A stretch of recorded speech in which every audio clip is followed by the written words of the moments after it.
Time था 13 सितंबर 2023 का और जगह थी मध्य प्रदेश के इंदौर का विजयनगर। जब शाम के करीबन 10 साढ़े 10 बजे का टाइम हो चुका था और उसी टाइम कमलेश साहू नाम का एक लड़का एक बड़ी सी बिल्डिंग के नीचे खड़ा होकर किसी की वेट कर रहा था। उसे पहली नजर में ही देखने पर साफ साफ समझ आ रहा था कि ये तो काफी ज्यादा बेसब्री से इस टाइम किसी का इंतजार कर रहा है। इस टाइम वो एक होटल में लगा हुआ था और वहां पर छोटा मोटा काम धंधा करके जैसे तैसे अपना पालन पोषण कर रहा था। और जैसे जैसे वो वेट कर रहा था, टाइम आगे बीत रहा था कि उसी टाइम एक बाइक वहां पर आती है और सुप्रिया जैन नाम की एक लड़की इस टाइम उस बाइक पर बैठी हुई थी। तो जैसे ही वो बाइक से नीचे उतरती है तो जिसके साथ वो बाइक पर आई थी उससे वो अच्छे से हाय हेलो करती है। उसके बाद गुड बाय बोलकर अपनी बिल्डिंग के अंदर जाने लगती है। इस टाइम कमलेश साहू उसकी वेट करते करते बिल्डिंग से थोड़ा दूर चला गया था क्योंकि ये बिल्डिंग के नीचे ही इधर से उधर घूम रहा था। और जब तक कमलेश साहू सुप्रिया जैन के पास पहुंच पाता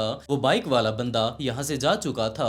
दूसरी तरफ सुप्रिया जैन भी बिल्डिंग के अंदर जा चुकी थी। वो वापस वहां से जाने लगता है कि उसी टाइम जब उसने पीछे मुड़कर देखा तो उसने पाया कि सुप्रिया जैन तो अब दोबारा से बिल्डिंग से बाहर आ चुकी है। सुप्रिया जैन इस टाइम एक साप्ताहिक अखबार की एजेंसी में काम किया करती थी और जैसे ही कमलेश साहू ने सुप्रिया जैन को बिल्डिंग से बाहर देखा तो वो तुरंत उसके पास जा पहुंचता है। लगभग 2-4 मिनट तक इन दोनों के ही बीच कुछ ना कुछ बातें होती हैं और उसके बाद कमलेश साहू को पता नहीं ऐसा क्या गुस्सा आ जाता है कि वो उसके ऊपर हमला कर देता है। दोनों के ही बीच काफी ज्यादा भयंकर लड़ाई हो जाती है और जो ये विजयनगर का इलाका था ये कुछ इस तरीके का था कि यहाँ पर काफी ज्यादा दूर दूर से बच्चे कोचिंग की पढ़ाई करने के लिए यहाँ पर आते रहा करते थे। तो काफी सारे बच्चे ऐसे हुआ करते थे कि जिनकी आपस में दोस्ती हो जाती, उसके बाद आगे चलकर इनकी आपस में लड़ाई हो जाती। तो यहाँ से गुजरने वाले सारे के सारे लोगों को अब अंदाजा हो चुका था कि ये तो बिल्कुल उसी तरीके के बच्चे हैं।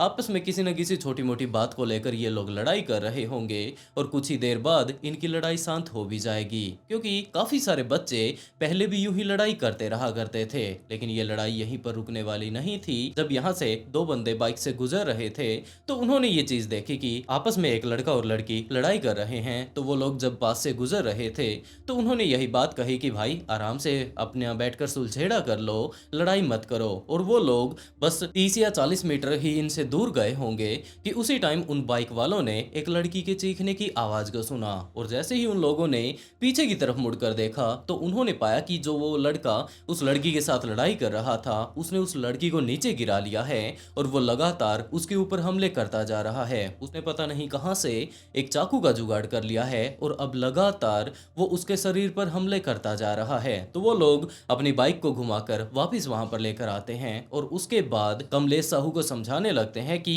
वो यहाँ पर क्या कर रहा है। अगर पुलिस वाले यहाँ पर आते हैं तो उसे पकड़ ले जाएंगे और उसके बाद उसे जेल की हवा खानी पड़ सकती है। लेकिन उसने उस चाकू को उठाया, उन दोनों ही बाइक वालों को दिखाना शुरू कर दिया कि अगर तुम लोग यहाँ से नहीं जाते हो तो तुम लोग भी अपनी जान गंवा दोगे। वो दोनों के दोनों लड़के इस टाइम घबरा चुके थे जिसके चलते उन्होंने आवाजें लगानी शुरू कर दी। यहाँ पर पूरी की पूरी भीड़ को इकट्ठा कर लिया और इतने सारे लोगों को एक साथ इकट्ठा हुआ देखकर वहां पर दो पुलिस वाले आ भी पहुंचते हैं। उन्होंने आकर जब मामले को समझने की कोशिश की कि आखिरकार यहाँ पर चल क्या रहा है तो उन्होंने एक लड़की को नीचे गिरे हुए देखा। दूसरे बंदे के हाथ में, कमलेश साहू के हाथ में उस टाइम एक चाकू था।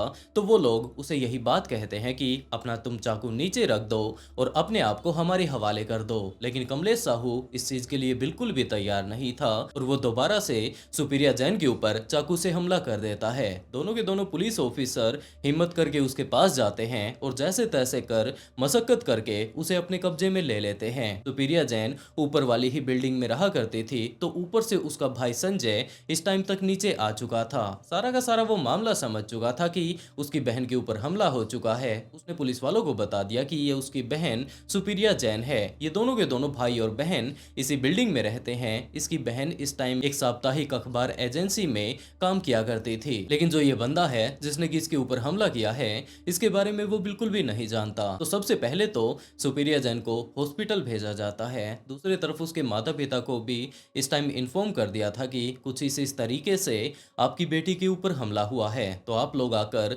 जल्द से जल्द इसे संभाल लीजिए। और दूसरी तरफ पुलिस ऑफिसर्स ने कमलेश साहू को गिरफ्तार करके अपने साथ वो लोग लेकर जा चुके थे। इनका आपस में कोई भी कांटेक्ट नहीं था। संजय ने साफ साफ इनकार कर दिया कि मैं तो इस बंदे को जानता तक नहीं, मैंने पहली बार इसे देखा है, इसने इसकी बहन के ऊपर हमला ही क्यों किया, इसके बारे में इसे कोई भी अंदाजा नहीं है। और जब पुलिस ने कमलेश साहू को ही पकड़कर पूछताछ करनी शुरू की कि भाई तेरी उस लड़की के साथ क्या ऐसी दुश्मनी थी कि तुमने इतना ज्यादा बुरे तरीके से उसके ऊपर हमला कर दिया। और कुछ ही टाइम बाद पुलिस को ये बात पता चलती है कि सुप्रिया जैन ने तो अपनी जान गंवा दी है। उसके ऊपर तकरीबन 38 से 40 बार चाकुओं से हमला किया गया था। ज्यादा ब्लड लॉस हो जाने के कारण उसने अपनी जान गंवा दी। तो अब जिसने ये सारा का सारा कांड रचा था वो बंदा पुलिस वालों के सामने ही था। और पुलिस ने जब उसके ऊपर थोड़ी मशक्कत की, थोड़ी उससे अपने तरीके से पूछताछ की, तो कमलेश साहू ने पूरी की पूरी कहानी अपनी पुलिस वालों के सामने रख दी कि आखिरकार उसने ऐसा क्यों किया। उसने सारी ही चीजें डिटेल से बताई कि जनाब ये पूरी की पूरी कहानी तब शुरू हुई जब वो 6th क्लास में पढ़ाई किया करता था। वो पढ़ाई करने के लिए एक स्कूल में जाता है, हॉस्टल में ही वो रहा करता था। और उसी टाइम 6th क्लास में पहली बार सुप्रिया जैन से उसकी मुलाकात हुई थी। पहली नजर में ही देखने पर इसे वो बहुत ज्यादा पसंद आती है, लेकिन ये दोनों के दोनों अभी 6th क्लास में थे, जिसके चलते उसे प्यार मोहब्बत के बारे में ज्यादा कुछ तो नहीं पता था, लेकिन वो उसे काफी ज्यादा पसंद करने लगा था। जैसे जैसे टाइम आगे बढ़ता है, ये दोनों के दोनों एक ही क्लास में थे, लेकिन इसकी कभी भी इतनी हिम्मत नहीं बन पाई कि वो जाकर सुप्रिया जैन को सारी ही चीजें डिटेल से बता पाए कि वो इससे कितना ज्यादा प्यार करता है, इसके लिए कुछ भी कर गुजरने के लिए वो तैयार है। और यूं ही टाइम बीतते बीतते 12th क्लास में ये दोनों आ चुके थे। और उसके बाद कमलेश साहू ने जाकर एक दिन ऐसा भी आया जब सुप्रिया जैन को सारी की सारी चीजें साफ साफ बता दी कि वो उससे बहुत ज्यादा प्यार करता है, वो उसके लिए कुछ भी कर गुजरने के लिए तैयार है। लेकिन दूसरी तरफ सुप्रिया जैन इस टाइम बहुत ज्यादा खूबसूरत थी, इसके पीछे और भी काफी सारे लड़के थे, लेकिन इसने सिर्फ और सिर्फ पढ़ाई के ऊपर ध्यान दिया। इन सारी ही चीजों में तो उसने बिल्कुल भी ध्यान नहीं दिया। और उसने कमलेश साहू से भी इस बात से इनकार कर दिया कि वो इन सारी ही चक्करों में नहीं फंसना चाहती, वो तो अच्छे से पढ़ाई करके अपनी जिंदगी में कामयाब होना चाहती है। दूसरी तरफ कमलेश साहू को ये बात लगती है कि वो इतना ज्यादा खूबसूरत नहीं है, एक एवरेज वो है। और दूसरी तरफ अगर सुप्रिया की तरफ देखें तो वो काफी ज्यादा खूबसूरत है, और यही कारण है कि ये इसके प्रपोजल को एक्सेप्ट नहीं कर रही है। सुप्रिया भी दूसरी तरफ अब थोड़ा थोड़ा घबराने लगी थी कि हो सकता है ये बंदा अब इसने डायरेक्टली ही इसे मना कर दिया है तो इसकी ईगो हर्ट हो गई हो, और अब ये किसी न किसी तरीके से इसके लिए प्रॉब्लम ना बन जाए, जिसके चलते वो उससे दोस्ती तो कर लेती है, लेकिन वो उसके साथ रिलेशनशिप में नहीं आती है। ये दोनों के दोनों लगभग जब तक इनकी 12th कंप्लीट नहीं हो गई आपस में काफी अच्छे दोस्त थे। और उसके बाद सुप्रिया जैन वापस अपने घर चली जाती है। कमलेश साहू अपने घर पर आ चुका था, और इसी टाइम सुप्रिया जैन ने अपने भाई से, जो कि इस टाइम इंदौर में रहा करता था, उसे ये बात कही कि वो आगे की पढ़ाई के लिए उसके पास आना चाहती है, क्योंकि वो इस टाइम एक जर्नलिस्ट बनना चाहती थी। तो उसके भाई ने ये बात कही कि हमारे यहाँ पर यूनिवर्सिटी काफी ज्यादा नजदीक है, तो तुम ऐसा करो कि यहीं पर मेरे पास ही आ जाओ, हम दोनों साथ ही रह लिया करेंगे, और उसके बाद अगर किसी भी तरह से अगर तुम्हें मदद की जरूरत पड़ती है तो मैं तो यहाँ पर हूँ ही। और ये बात सोचकर सुप्रिया जैन वहीं पर अपने भाई के पास चली जाती है। जैसे ही उसकी पढ़ाई कंप्लीट होती है तो वो एक जर्नलिस्ट बन चुकी थी। इस टाइम एक साप्ताहिक अखबार की एजेंसी में वो काम किया करती थी। अब काफी सारे लोगों के साथ उसकी जान पहचान बन चुकी थी। आगे अपने कैरियर को लेकर वो काफी ज्यादा सीरियस थी। और दूसरी तरफ अगर कमलेश साहू को देखा जाए तो जब से वो वापस अपने स्कूल से घर पर आया था, पूरा का पूरा दिन वो सुप्रिया के बारे में ही सोचता रहा करता था कि पता नहीं अब वो क्या कर रही होगी,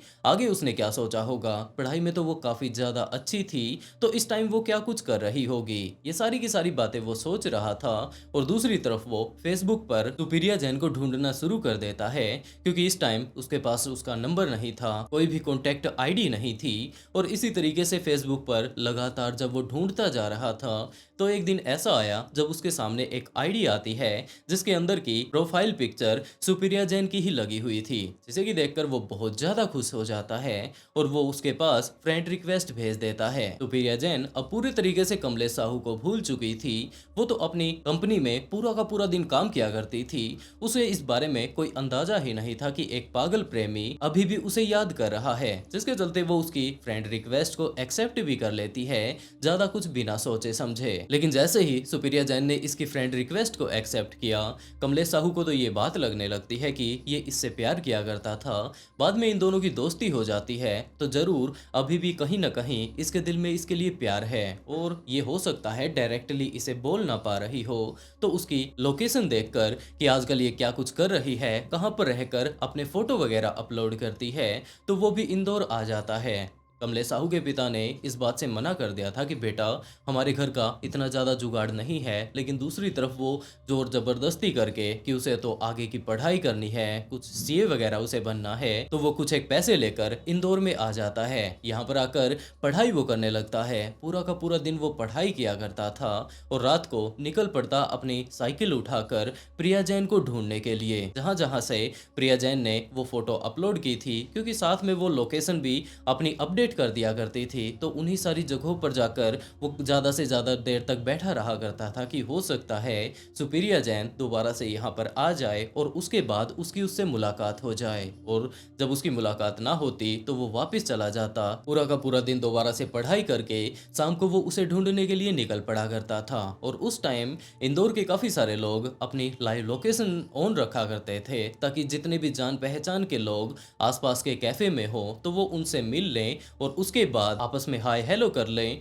और इन्हीं सारी चीज़ों को चेक करते करते कमलेश साहू एक दिन ऐसा भी आया जब वो उसी जगह पर जा पहुंचता है जहां पर कि सुपीरिया जैन अपने बाकी ऑफिस के कोवर्कर्स के साथ एक कैफे में गई हुई थी। जैसे ही उसने वहां पर उसे देखा तो उसने पाया कि ये तो इस टाइम काफ़ी सारे लड़कों से मिल रही है। ये सारी की सारी चीज़ें उसे बिल्कुल भी पसंद नहीं आई और उस टाइम कमलेश साहू सुपीरिया जैन के पास जाता भी नहीं है, जबकि उसने वापस आ लेने के बाद दोबारा से उसके पास मैसेज किया और ये बात पूछी कि आजकल वो क्या कुछ कर रही है, क्या कुछ उसकी ज़िंदगी में चल रहा है, सिर्फ और सिर्फ ये बात जानने के लिए कि अभी भी उसके दिल में उसके लिए प्यार है या नहीं। तो दूसरी तरफ सुपीरिया ने उसके मैसेज को देखकर यही बात कही कि वो इस टाइम काफ़ी ज़्यादा अच्छी है, अपने कैरियर पर इस टाइम वो फोकस कर रही है, वैसे वो इस टाइम क्या कर रहा है। तो दूसरी तरफ कमलेश साहू अपने उन पुराने दिनों के बारे में सुपीरिया जैन के साथ बातें करने लगता है कि मैं तुमसे कितना ज़्यादा प्यार किया करता था, लेकिन तुम चिंता बिल्कुल भी मत करो, आज भी मैं तुमसे उतना ही प्यार करता हूँ। सुपीरिया तो उससे ये बात पूछ रही थी कि आजकल वो जिंदगी में क्या कर रहा है, आगे की उसकी पढ़ाई के बारे में क्या कुछ रहा और इस टाइम क्या काम वो करता है। लेकिन कमलेश साहू तो अभी भी इससे रोमांटिक बातें करने की कोशिश कर रहा था। ये बात वो बता रहा था कि कॉलेज टाइम में मैं इतना खूबसूरत नहीं था, मुझे पता था कि मैं खूबसूरत नहीं हूँ, इसी कारण तुमने मुझे रिजेक्ट कर लिया था, लेकिन तुम चिंता बिल्कुल भी मत करो, जैसे ही मैं अमीर हो जाऊंगा जॉब लगने के बाद तो मैं तरह तरह के ट्रीटमेंट करवाऊंगा और उसके बाद उसकी भी खूबसूरती में कोई कमी नहीं रहेगी। तो सुपीरिया जैन अब समझ चुकी थी कि ये बंदा अभी भी उसी टाइम लूप में फंसा हुआ है जब ये इससे प्यार किया करता था। कमलेश साहू यही सारी की सारी बातें हर बार सुपीरिया जैन से किया करता था, तो सुपीरिया जैन परेशान होकर इसे ब्लॉक कर देती है और उसके बाद तो इसका गुस्सा हद से ज्यादा बढ़ जाता है कि आखिरकार इसने मुझे ब्लॉक कैसे कर दिया। और दोबारा से वो अपनी साइकिल उठाकर, अब तो वो सीए के एग्जाम में भी 2 बार फेल हो चुका था, तो अपना खर्चा निकालने के लिए एक होटल में वो काम करने लगा था। अब वो अपनी पढ़ाई वगैरह भी छोड़ चुका था।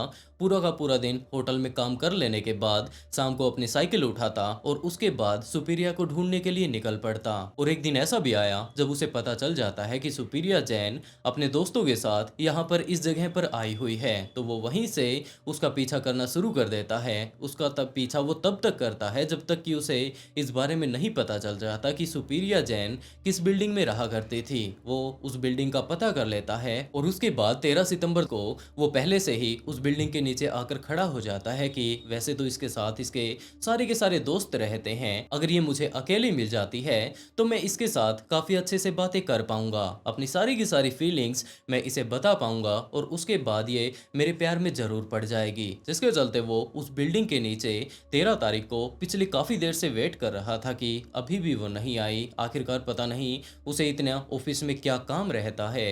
लेकिन जैसे ही वो अपने एक दोस्त के साथ बाइक पर बैठकर उस बिल्डिंग के नीचे पहुंचती है तो इस टाइम कमलेश साहू इसी तरीके से बिल्डिंग के नीचे घूम तो रहा ही था तो दूसरी तरफ गया हुआ था। और जैसे ही वो वापस आने की कोशिश करता है, इसके साथ कुछ एक बातें करने की कोशिश करता है, तब तक सुपीरिया का दोस्त उसे वहां पर छोड़कर वहां से जा चुका था और सुपीरिया अपने बाइक से उतरकर अंदर की तरफ जा चुकी थी। वो यहाँ पर पहुंचता भी है, लेकिन उसके बाद उसने देखा कि ये भी यहाँ से जा चुकी है, तो शायद ये इसकी किस्मत में ही नहीं है और इसे यहाँ से चले जाना चाहिए। वो वहां से जाने भी लगता है। लेकिन उसके बाद पता नहीं ऐसा क्या हुआ जिसके चलते सुपीरिया जैन वापस अपनी बिल्डिंग से बाहर आती है और यहाँ पर रोड पर खड़े होकर कुछ एक चीजें देखने लगती है। और उसी टाइम कमलेश साहू का दिमाग पहले से ही घुमा हुआ तो था ही, इसके दिमाग में तरह तरह की बातें आ रही थी कि ये अगर लड़की मेरी नहीं हुई तो ये किसी और की भी नहीं होगी, जिसके चलते ये अपने बैग में हर टाइम ही एक चाकू लेकर घूमा करता था। और काफी बार इसने पहले भी इसके ऊपर हमला करने के बारे में सोचा, लेकिन वो रुक जाया करता था क्योंकि उसे ये बात लगा करती थी कि अगर ये मुझसे प्यार नहीं करती तो क्या हो गया, मैं इससे बहुत ज्यादा प्यार करता हूँ, मैं इसे कुछ भी नहीं करने वाला। उस दिन भी उसके जेब में वो चाकू था और जैसे ही सुपीरिया जैन नीचे आती है तो वो सीधा का सीधा भाग कर उसके पास जाता है। तरह तरह की वो उसके साथ बातें करने लगता है, बताने लगता है कि वो उससे कितना ज्यादा प्यार करता है और वो जब पैसे कमाएगा, जॉब लग जाएगा तो वो भी इसी की तरह काफी ज्यादा खूबसूरत हो जाएगा। तो वो सिर्फ और सिर्फ इसलिए उसे रिजेक्ट ना करे कि ये देखने में अच्छा नहीं है। और इसी टाइम सुपीरिया जैन भी उसे समझाने की कोशिश करती है कि ऐसा कुछ भी नहीं है, वो तो उसे सिर्फ अपना एक अच्छा दोस्त मानती है, इसके अलावा कुछ भी नहीं। और उसी टाइम इन दोनों के बीच बहस हद से ज्यादा बढ़ जाती है क्योंकि लगातार उसे मनाने की कोशिश कर रहा था, सुपीरिया तो मानने की कोशिश ही नहीं कर रही थी। और इसी टाइम जब उसे हद से ज्यादा गुस्सा आ चुका था तो उसके दिमाग में ये बात आती है कि अगर ये लड़की मेरी परवाह नहीं करती तो मैं इसकी परवाह क्यों करूं, जिसके चलते उसने अपने बैग से चाकू निकाला और सुपीरिया के ऊपर वो अंधाधुंध हमले करने शुरू कर देता है। यहाँ पर आसपास में उस टाइम काफी सारे लोग जा रहे थे, लेकिन किसी ने भी उसके ऊपर ध्यान नहीं दिया क्योंकि काफी सारे लोग पहले भी यहीं पर यूं ही सड़कों पर लड़ते रहा करते थे, छोटी मोटी उन लोगों के बीच खटपट होती रहा करती थी। और वैसे भी अब रात के करीबन 10 साढ़े 10 बजे का टाइम हो चुका था तो सारे के सारे लोग सबसे पहले अपने घर पर पहुंच जाना चाहते थे। कमलेश साहू उसके ऊपर बिल्कुल भी दया नहीं दिखाता है और आंखें बंद करके वो लगातार उसके ऊपर हमले करता ही जाता है। और उसके बाद वो बंदे यहाँ पर बाइक से आते हैं, वो उन्हें भी डराकर वहां से भगा देता है। उसका गुस्सा अभी भी शांत नहीं हुआ था तो वो लगातार सुपीरिया जैन के ऊपर अभी भी हमला कर रहा था। और उसके बाद दो पुलिस वालों ने आकर उसे हिरासत में लिया, उसे अपने साथ पकड़कर वो लोग पुलिस स्टेशन लेकर जाते हैं। और इसके ऊपर जब केस चलता है तो इसे उम्र कैद की सजा सुनाई जाती है, वो भी बिना किसी पैरोल के, क्योंकि एक लड़की ने जो कि इससे प्यार नहीं किया करती थी, सिर्फ और सिर्फ इसकी क्लासमेट वो थी, उसने बेवजह ही इस बंदे के कारण अपनी जान गंवा दी। और एक दिन 2024 में जब ये जेल में था तो पुलिस ऑफिसर्स ने ये चीज देखी कि इसके शरीर में कोई भी हलचल नहीं हो रही है। जब इसे जाकर चेक किया जाता है तो ये बात पता चलती है कि इसने तो अपनी जान गंवा दी। और जब इसके टेस्ट करवाए जाते हैं तो ये बात पता चलती है कि इसके गले के अंदर छोटे छोटे काफी सारे कट लगे हुए हैं। ये कट किस तरीके से लगे इसके बारे में तो किसी को नहीं पता, लेकिन 2024 में ही कमलेश साहू अपनी जान गंवा देता है। वैसे दोस्तों आप लोग इस पूरी की पूरी कहानी को जान चुके हैं, तो आप लोग ऐसे अंधे प्रेमी के बारे में क्या कहना चाहेंगे? और अगर आप लोग जानना चाहते हैं कि आजमगढ़ में ऐसा क्या हो गया था कि सारे के सारे पड़ोसी उस टाइम दहशत में चले गए थे, क्योंकि वो लोग जब अपने घर से बाहर निकलते हैं तो उन्होंने जाकर देखा कि एक वीरान सा प्लाट जो है उसके ऊपर जो फेंसिंग लगी हुई है उसमें एक बोरी टंगी हुई है, एक छोटा सा हाथ बोरे से बाहर निकला हुआ है और उसके अंदर से लगातार खून टपक रहा है। जब उन लोगों ने उस बोरे को नीचे उतारा तो पूरा का पूरा गांव उस टाइम दहल चुका था। आप लोग अगर इस पूरी की पूरी स्टोरी के बारे में जानना चाहते हैं कि आखिरकार यहाँ पर हुआ क्या था तो लेफ्ट वाले वीडियो पर जाकर क्लिक कर सकते हैं। और दोस्तों आज के लिए बस इतना ही। अगर स्टोरी सुनाने का तरीका अगर पसंद आया हो तो वीडियो को लाइक कर ऑफबीट पॉडकास्ट को सब्सक्राइब जरूर कर लें, क्योंकि इसी तरीके के काफी सारे ट्विस्टेड केस मैं यहाँ पर लेकर आता रहता हूँ। और इसी के साथ दोस्तों आज का शाउट आउट वीनू को, and write a beautiful comment to get a shout out in next video. बहुत जल्द मिलते हैं एक और नए ट्विस्टेड केस के साथ।